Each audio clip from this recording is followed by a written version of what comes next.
Clock on the stove blinked 3 a.m. in sterile green digits. It was a liar.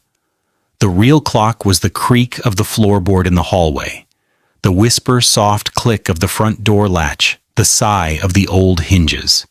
For 5 years, this had been his alarm. Naima was leaving again.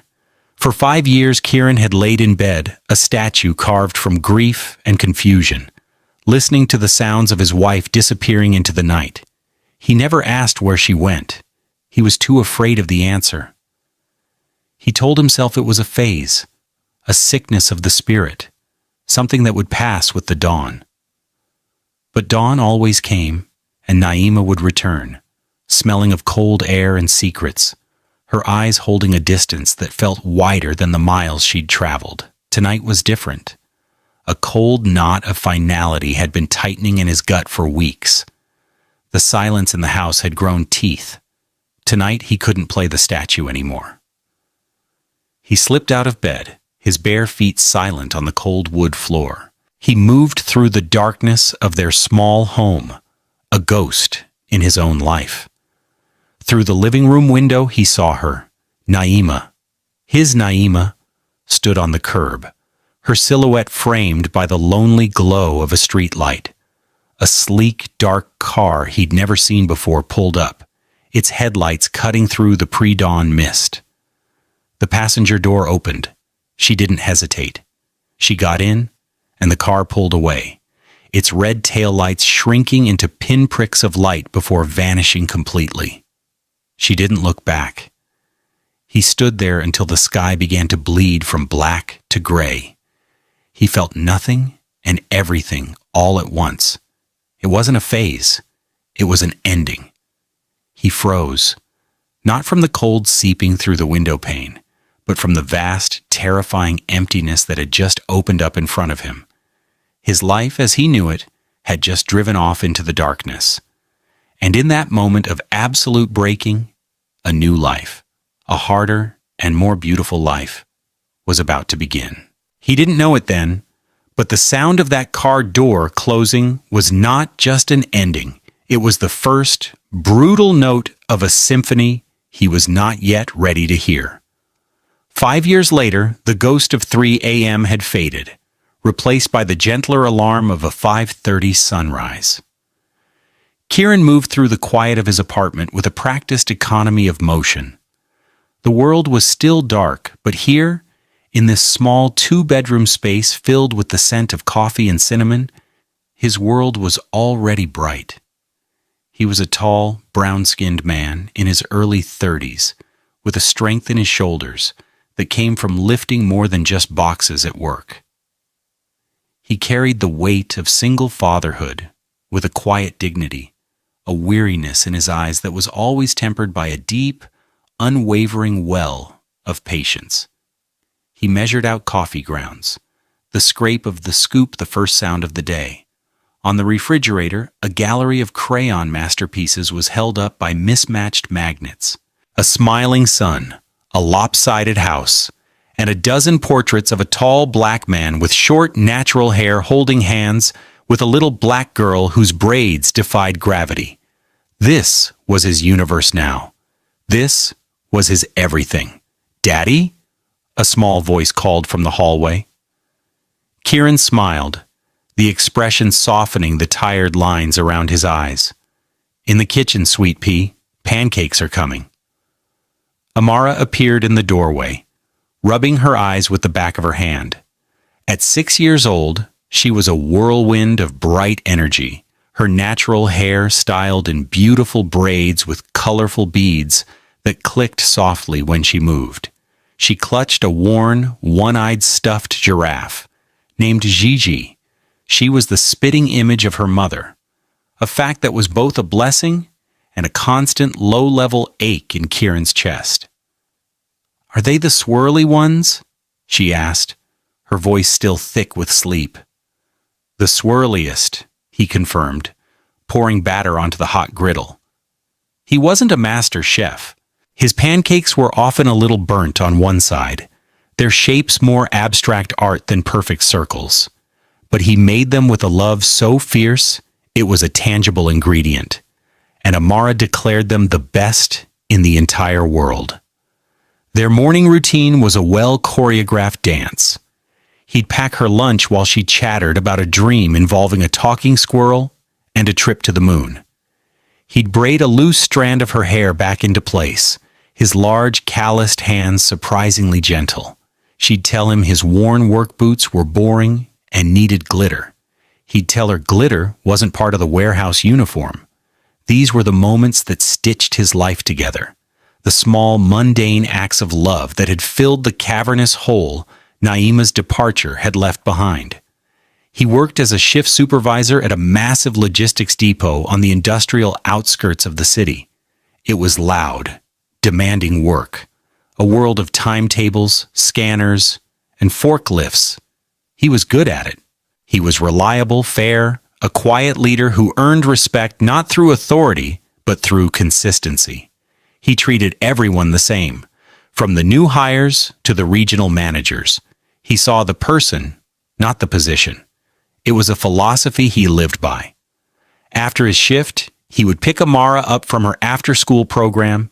His arrival always met with a squeal and a running hug that nearly knocked him over.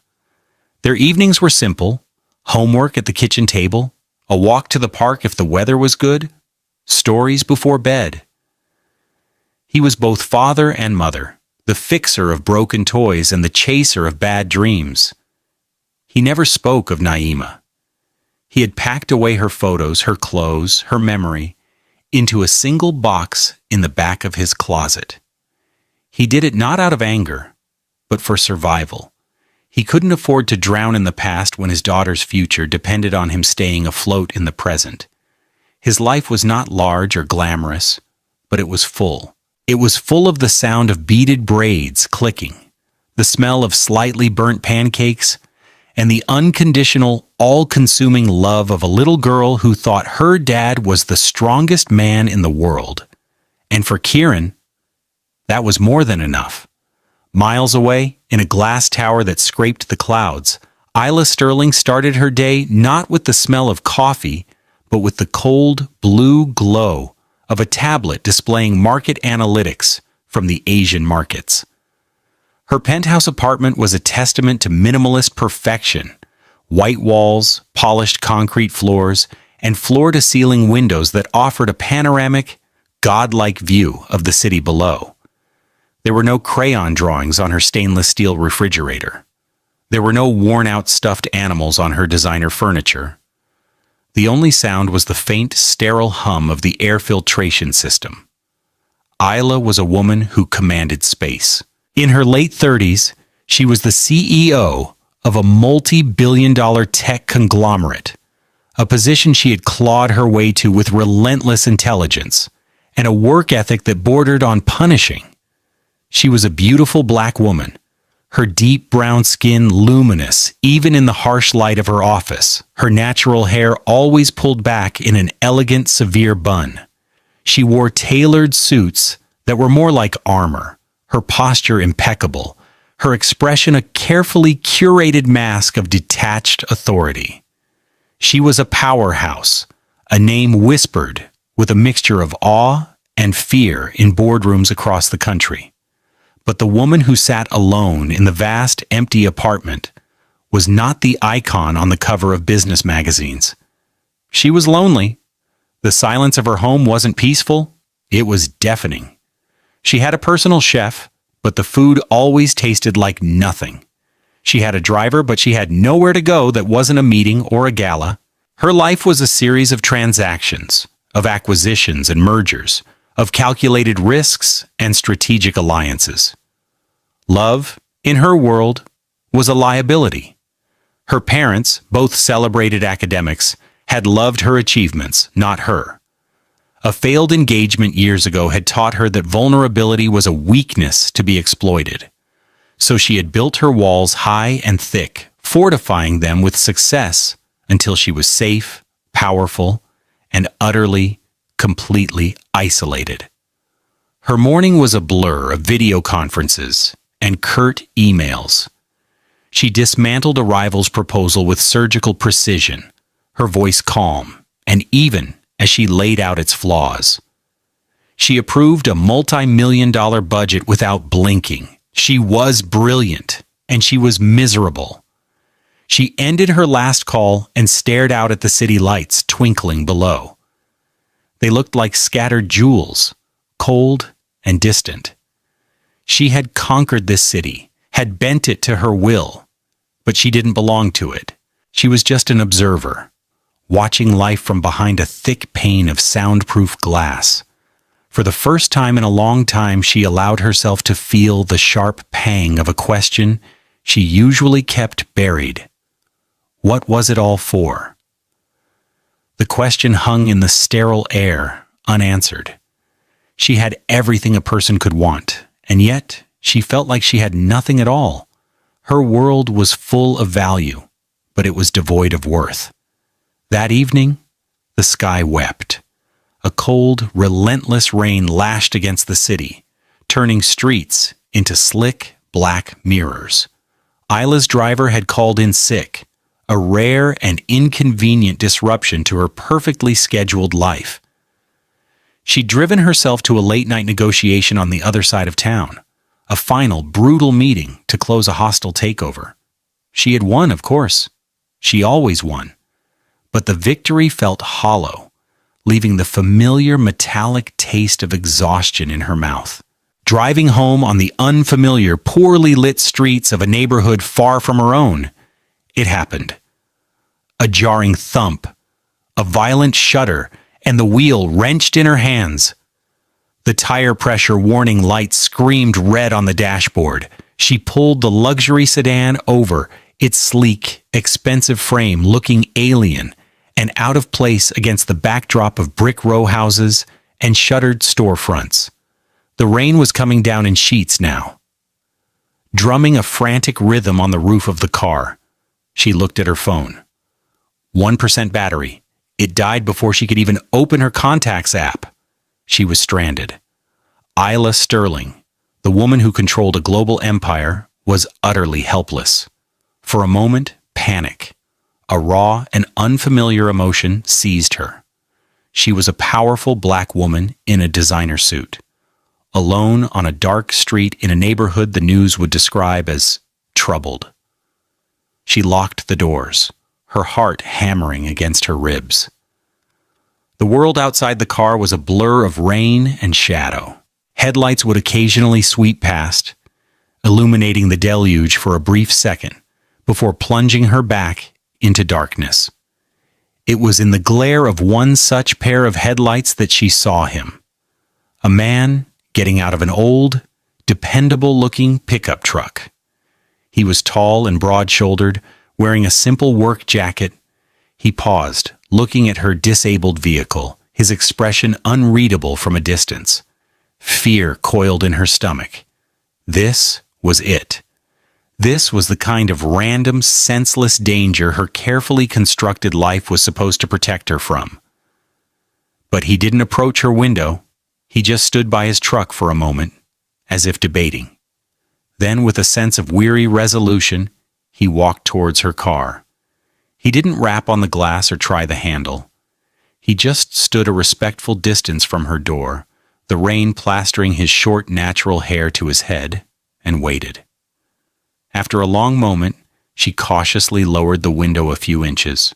"You have a flat," he said, his voice calm and low, barely audible over the storm. It wasn't a question. It was a simple statement of fact. "I'm aware," she replied, her own voice tighter and colder than she intended. He didn't seem offended. He just nodded. "It's a bad night to be stuck. You need a hand?" She studied him. There was no menace in his eyes, only a quiet concern. He looked tired, like a man who had just finished a long day and wanted nothing more than to be home. He was just a person seeing another person in trouble. This simple, human decency was so foreign in her world of transactional relationships that it disarmed her. "My phone is dead," she admitted, the words feeling like a surrender. "I can't call for a tow." "Got a spare?" "In the trunk. I have no idea how to change it." The admission was humiliating.